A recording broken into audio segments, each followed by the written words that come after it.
bienvenue à ce cours 3 qui portera sur les jointures, les fonctions de groupe et les sous-requêtes. Mon nom est Jean-François Brodeur, je suis enseignant au Collège Bois de Boulogne et je poursuis le cours sur le langage SQL. Donc, dans la leçon 3, nous apprendrons comment regrouper l'information de requête à l'aide de fonctions scalaires ou fonctions simples et aussi des fonctions de groupe. On combinera des tables à l'aide d'une jointure et on apprendra aussi les sous-requêtes. Les fonctions de groupe. Alors, une fonction de groupe, ça s'occupe de reprendre un ensemble d'enregistrements et de calculer pour une des colonnes une fonction spécifique. Donc, celle qu'on a à l'écran actuellement, on a la fonction maximum qui retourne le plus élevé d'un ensemble, la fonction count qui va compter le nombre de rangées, une moyenne pour un nombre, le minimum et l'addition sous la somme. Donc, ces fonctions-là fonctionnent comme on a l'habitude de les voir. Donc, moyenne calcule la moyenne sur un ensemble d'enregistrements. C'est la fonction AVG de l'anglais average. Count répond habituellement à la question combien. Ensuite, max, min et somme pour calculer la somme des enregistrements. Donc, on a ici la demande qui est de calculer la somme des salaires et la moyenne pour les employés du département 20.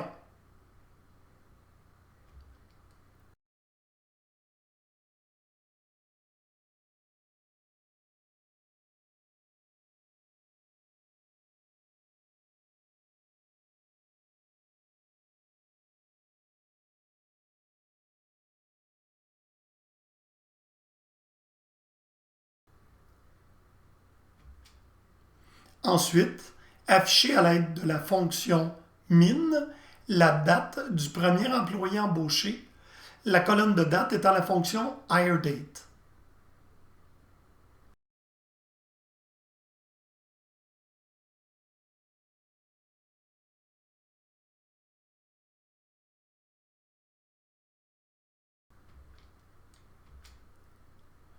Combien d'employés gagnent des commissions dans le département 30? Donc ainsi, lorsqu'on pose la question combien, habituellement on veut dire il y a combien d'enregistrements qui répondent aux critères.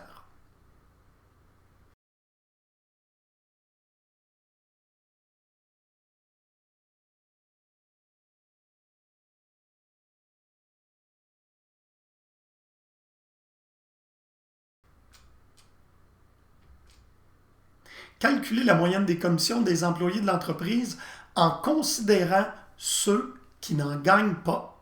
Donc, dans le cadre de ceux qui n'en gagnent pas ici, on veut donc dire la moyenne qu'on a calculée précédemment ne portait pas sur l'ensemble des employés, car les fonctions de groupe, habituellement, ignorent les nuls. Donc, dans les leçons précédentes, on a appris la fonction coalesce pour nous permettre de transformer un nul dans une autre valeur. Alors, à l'aide de la fonction moyenne, AVG, et coalesce, on va retourner 0 comme commission pour les employés qui n'en gagnent pas.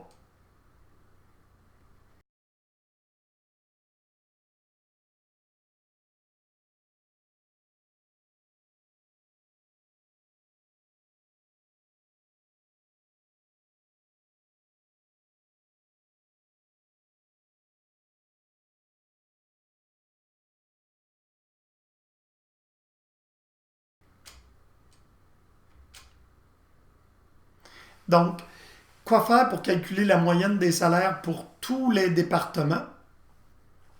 Donc, théoriquement, on pourrait faire 5 énoncés, une à la suite de l'autre. Donc, moyenne, where, département, égale 10, 20, 30, 40, etc. Mais pour ça, à l'intérieur de SQL, on a une fonction qui s'appelle group by. Donc, on va être capable d'utiliser les fonctions de group avec group by pour nous permettre de regrouper une fonction de groupe selon un critère. Donc, dans le cas qui est ici, on va faire group by numéro de département et on va obtenir, comme on le voit dans la diapositive devant vous, les numéros de département et à droite, la moyenne des salaires pour le département. Donc, les fonctions de groupe, ils fonctionnent à l'aide du mot-clé group by. Le mot-clé group by permet de faire un bris.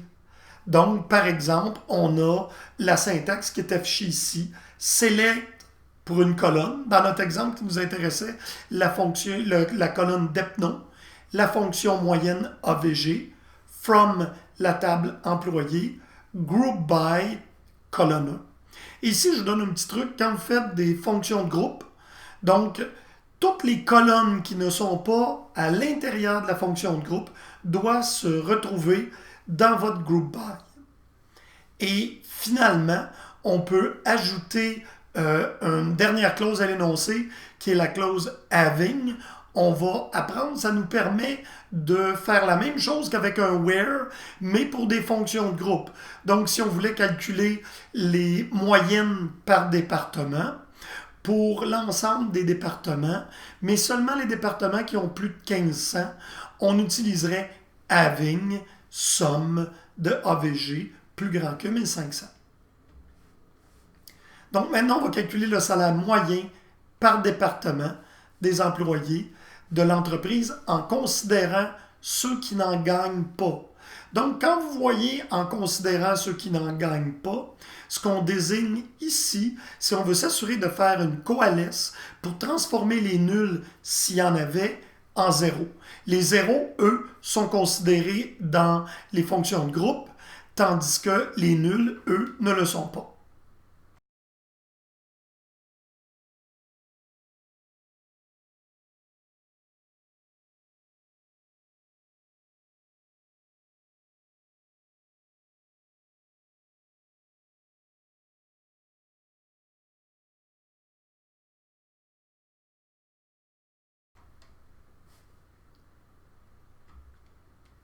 Calculer le salaire moyen par département, par emploi des employés de l'entreprise en considérant ceux qui n'en gagnent pas. Donc, ceux qui n'en gagnent pas, encore quand vous voyez ceci, c'est une espèce de petit mot-clé pour vous dire ne pas oublier d'utiliser coalesce pour transformer les nuls en zéro. Et oui, on peut faire un group by sur deux colonnes. Dans le cas d'ici, on va avoir le salaire moyen par département, par poste dans le département.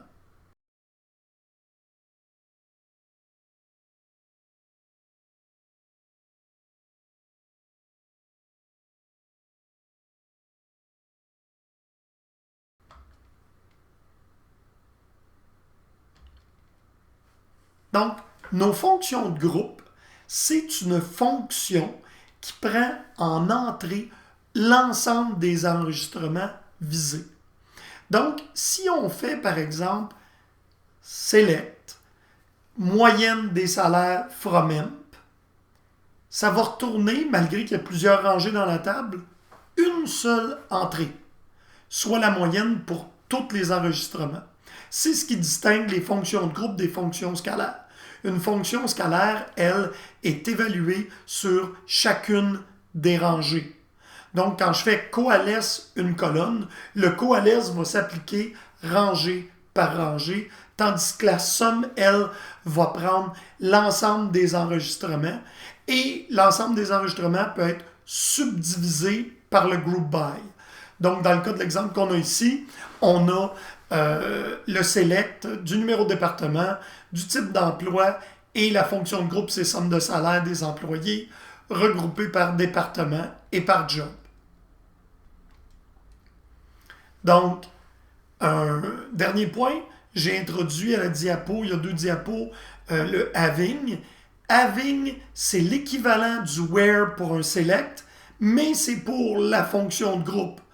Donc, si vous regardez en bas, on a un select moyenne de prix, virgule console, from jeux vidéo, group by les types de consoles, having prix moyen plus petit ou égal à 10. Donc, ça va nous permettre de simplement prendre la moyenne des prix et retourner seulement ceux dont la moyenne des prix est supérieure à 10, est inférieure ou égale à 10. Donc, dans le cas de maintenant faire l'exemple des fonctions de groupe, calculer le salaire moyen par département et par emploi des employés de l'entreprise en considérant ceux qui ne gagnent pas et retourner seulement les moyennes de plus de 2500. Donc, c'est le mot-clé. Retourner seulement les moyennes de plus de 2500 veut dire utiliser la clause having.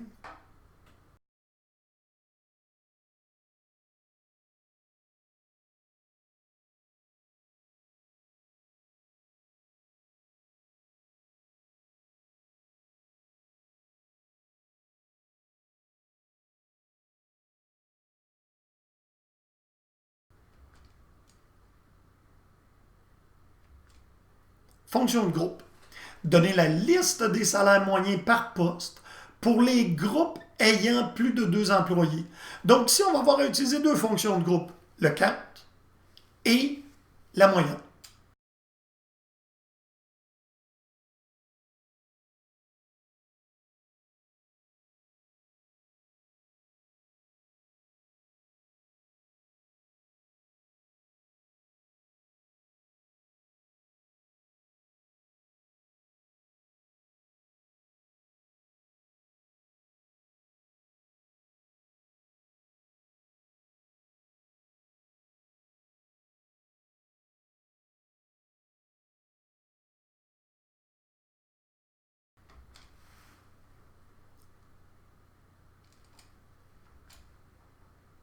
Donc, ceci est un exercice.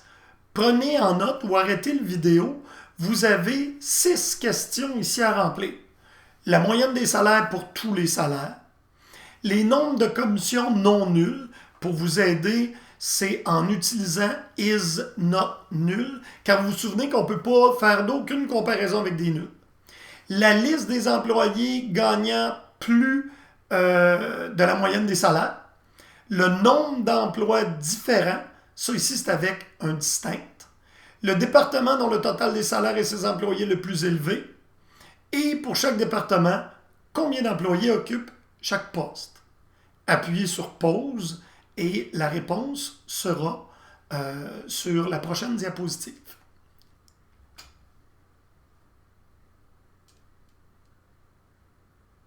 Avez-vous été capable de toutes les faire?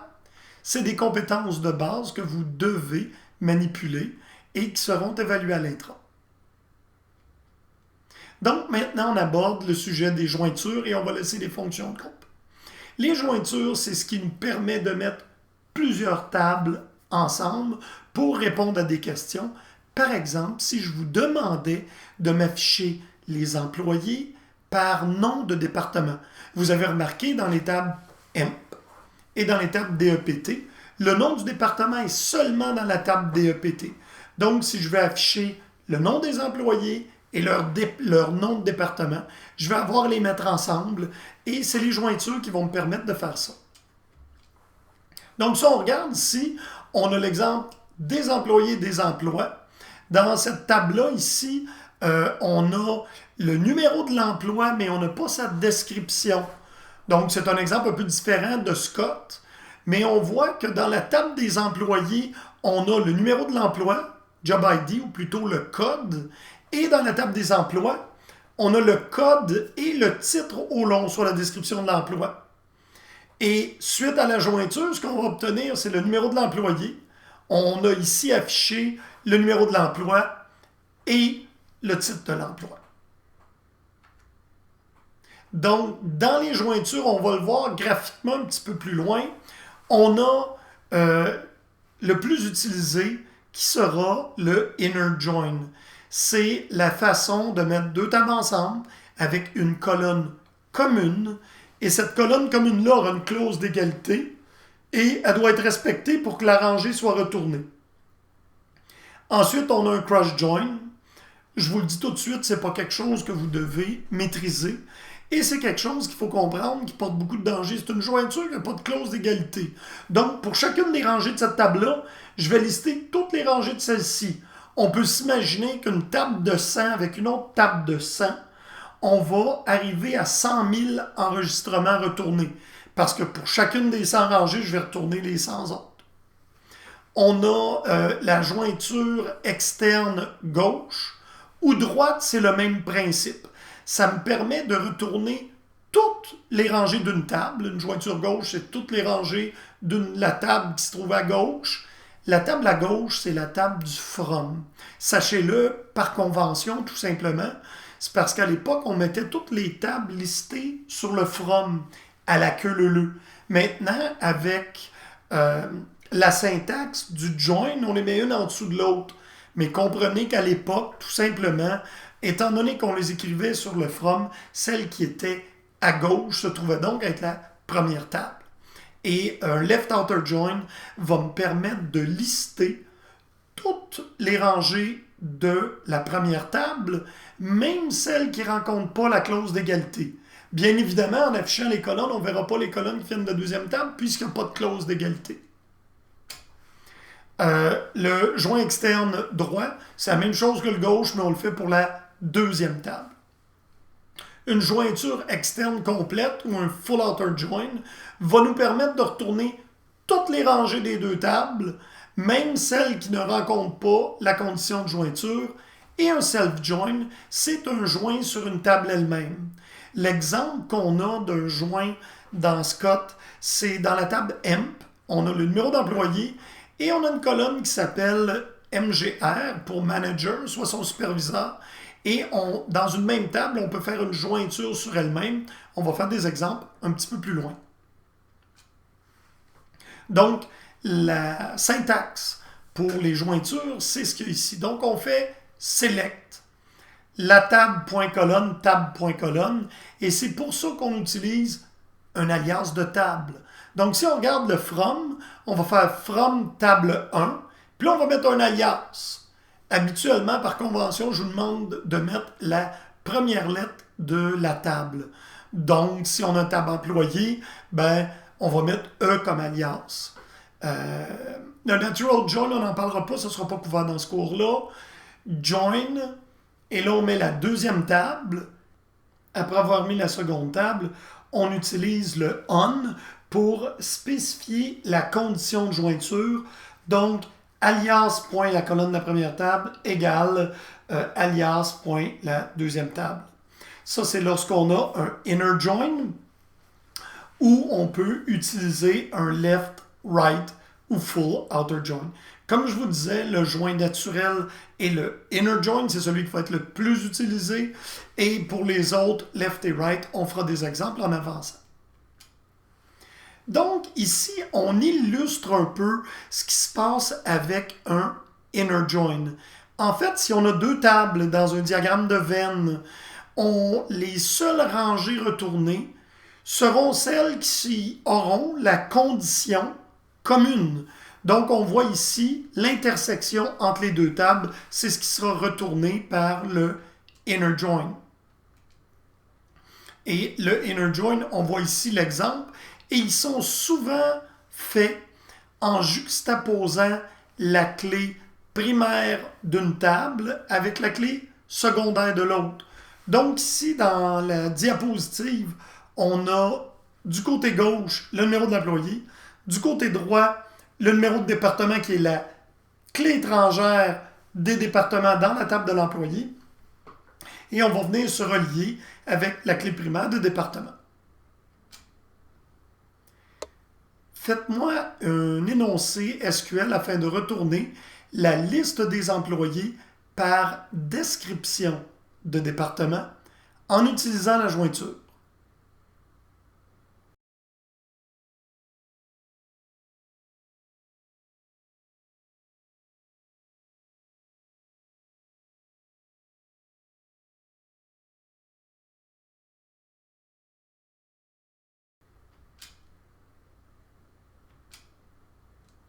Jointure sur elle-même.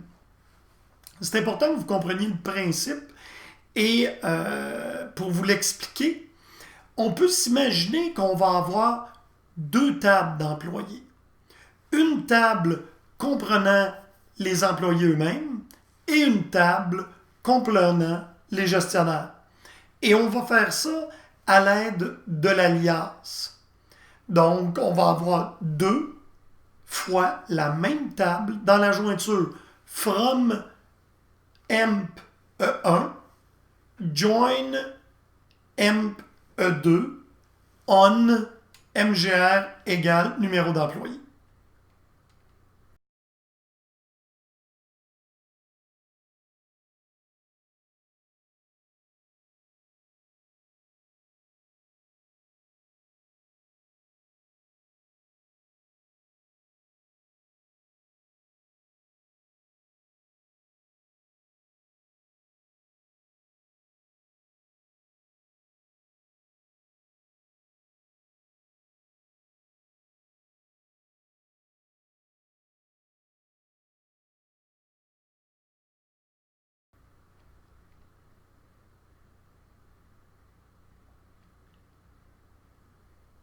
Jointure inégale.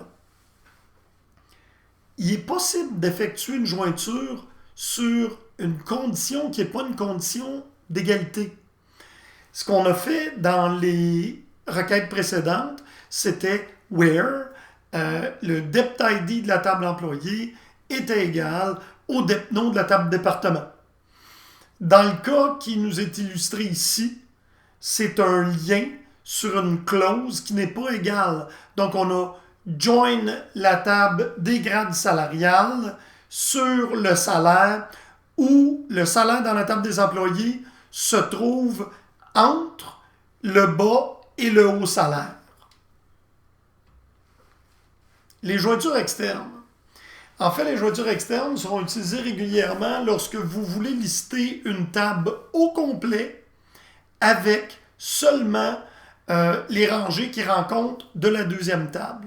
Donc, dans le cas ici, on voit le diagramme de Venn au bas. On voit qu'on va avoir toute la table 1, incluant ceux de la table 2 qui rencontrent la condition de jointure. Donc, si on a un exemple, on voit le select qui appelle des colonnes des deux tables. Donc, on voit ici des DEPNO, le numéro de département, et par la suite, le nom de l'employé, mais on prend le numéro de département de la table DEPT et non pas celle de M. Donc, on va faire une jointure. Et c'est une jointure externe. Le mot outer, lorsqu'on spécifie left or right, donc gauche ou droite, est assumé. On peut aussi l'écrire au long left outer join. Donc là, on a la table des départements avec la table des employés qui sont jointés. Le on nous dit c'est quoi la condition pour effectuer la jointure. Et ici, nous avons le numéro de département de la table d'employés est égal au numéro de département de la table de département. Donc, la table de gauche est toujours considérée comme étant la première. Donc, dans le cas ici, from DEPT, ben, c'est la table du from qui est considérée parce qu'on a un joint. Si on avait un joint un petit peu plus bas, ce serait encore la table de gauche, c'est la table précédente. Donc, dans le cas des jointures, on peut aussi faire un right outer. Dans ce cas-là, on aura tous les enregistrements de la table de droite. Donc, la seconde table dans la requête, celle qui est sur le join, avec les enregistrements qui rencontrent la condition de jointure de la table 1. L'exemple que nous avons ici est en fait une jointure externe droite, donc où la seconde table, soit celle qui est sur la ligne du join, sera utilisée au niveau de toutes ces rangées et non pas seulement les rangées qu'elles ont en commun. Donc, vérifiez dans un premier temps, à l'aide de SQL Developer, si vous avez King avec un département, donc l'employé King, dans la table EMP. Si King a un département, pour les besoins de notre exemple, effectuez la clause update qui est au second point, donc avec la puce là, en triangle au deuxième, update EMP, set depno est égal à nul, where ename est égal à King, et pour être plus précis, ename devrait être en upper pour s'assurer qu'on respecte la capitalisation. Assurez-vous de voir one line updated, faites commit, et par la suite, vous pourrez faire la jointure externe droite. Jointure externe droite qui veut dire toutes les rangées de la table de droite, incluant celles qui ne rencontrent pas la condition de jointure, et naturellement la table de gauche, qui est celle du from, qui respecte, elle, la condition de jointure. Jointure externe complète, on fait ça un petit peu moins souvent, mais c'est lorsqu'on veut toutes les rangées des deux tables, soit celles qui rencontrent la condition de jointure et toutes les autres rangées de la table de gauche qui ne rencontrent pas et les rangées de la table de droite qui les rencontrent. Produit cartésien, je vous apprends ce que c'est. Vous n'avez pas besoin de le maîtriser. Puis en fait, la plupart du temps, c'est non désiré. Alors, on en a parlé précédemment. C'est lorsqu'on fait une jointure, mais qu'on n'a pas de condition de jointure. Ainsi, tous les enregistrements de la table de gauche seront affichés pour chacun des enregistrements de la table de droite. Jointure à 3 tables. Donc, on n'est pas restreint seulement à 2 tables lorsqu'on fait des jointures. Dans le cas d'ici, on a une jointure avec la table employé, département et emplacement. C'est un peu différent des tables Scott, mais vous comprenez le principe. On doit avoir une colonne commune entre la première et la deuxième table et une colonne commune entre les deux jointés et la troisième. Eh bien, maintenant, on va arriver avec un nouveau sujet dans nos selects, les sous-requêtes.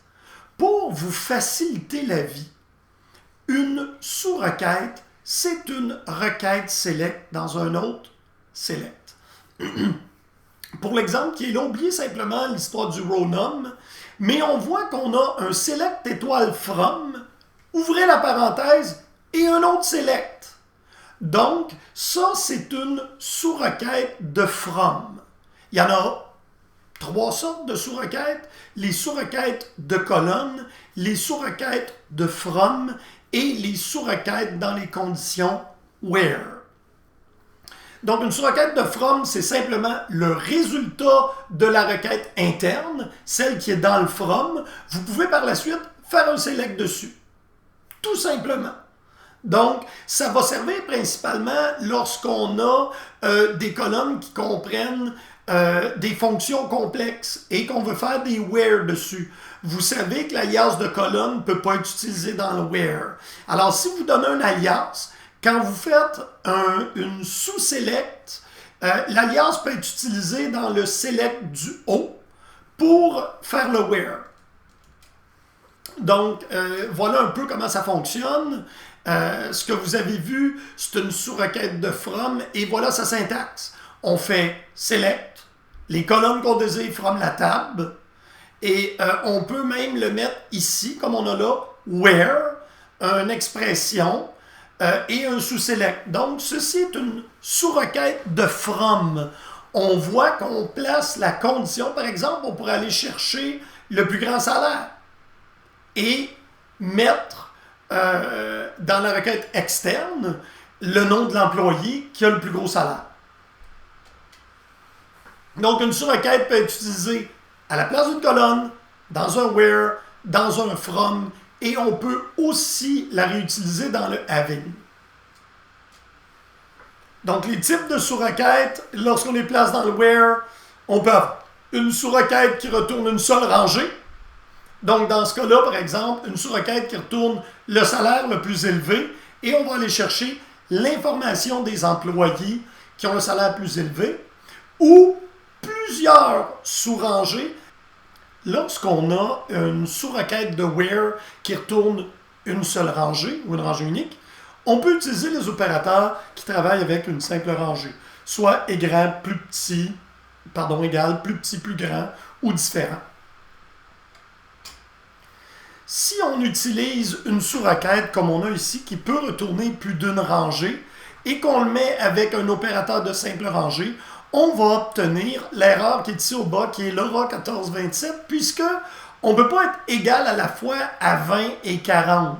Si on veut une sous-requête qui retourne plusieurs rangées, on devra utiliser les opérateurs à plusieurs rangées. Donc, ici, vous devez faire la liste de tous les employés qui ont été embauchés après Clark.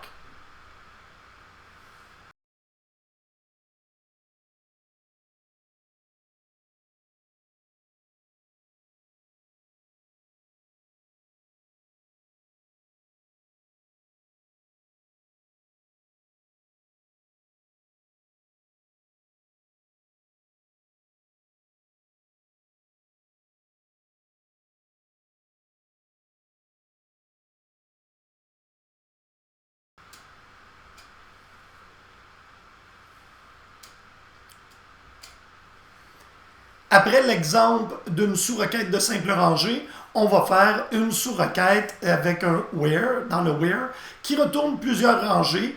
Dans ce temps-là, on va utiliser les opérateurs multirangés comme les in, par exemple. Donc, la sous-requête, on va voir que le in, c'est comme si on mettait entre parenthèses plusieurs valeurs. Le sous-select de where va retourner plusieurs valeurs qui vont être injectées dans le select principal. Et en fait, on en a trois.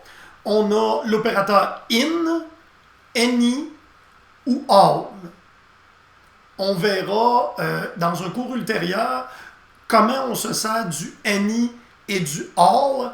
Ils sont utilisés avec d'autres signes pour dire toutes celles qui rencontrent et celles qui ne rencontrent pas. Donc, dans le cas du mot-clé in, ici, on aurait pu tout simplement aller select, depno, where, loc de la jointure est égal à Chicago, Dallas. Mais on peut aussi le mettre entre parenthèses comme on a fait. Par contre, simplement en substituant les valeurs du in par un sous-select, on va être en mesure d'aller les chercher. Dans l'exemple qu'on a ici, on va chercher les employés ou le numéro de département. À partir de la table département, se trouve dans les emplacements de Chicago et Dallas. Donc, la sous-requête est évaluée en premier, trouve les valeurs 20 et 30, et ça, c'est injecté dans le select qui est en blanc, qui est le select principal, ou on appelle souvent le select à l'extérieur, le outer. Donc, il est à comprendre que dans les sous-requêtes, on évalue les sous-requêtes en premier, et par la suite, on évalue la requête principale dans son ensemble. On veut ici retourner les employés et leur salaire qui ont un salaire égal au minimum payé dans chaque département. Pour faire ceci, on va avoir besoin de l'opérateur in et la sous-requête interne va retourner les salaires minimum par département.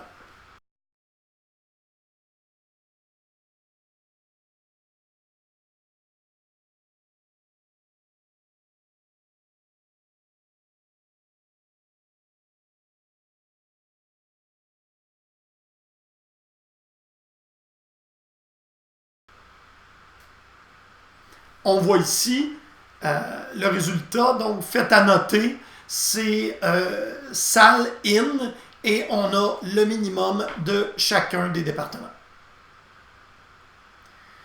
En terminant, vous n'avez pas besoin de maîtriser ceci, on ne vous questionnera pas en examen. Par contre, vous devez comprendre qu'il est possible de faire des sous-requêtes à colonnes multiples. On a ici la sous-requête, c'est une sous-requête de where, et elle va retourner deux valeurs, soit le salaire et le numéro de département. Donc, la sous-requête retourne le minimum de salaire par département, et ceci va être injecté dans la requête du haut.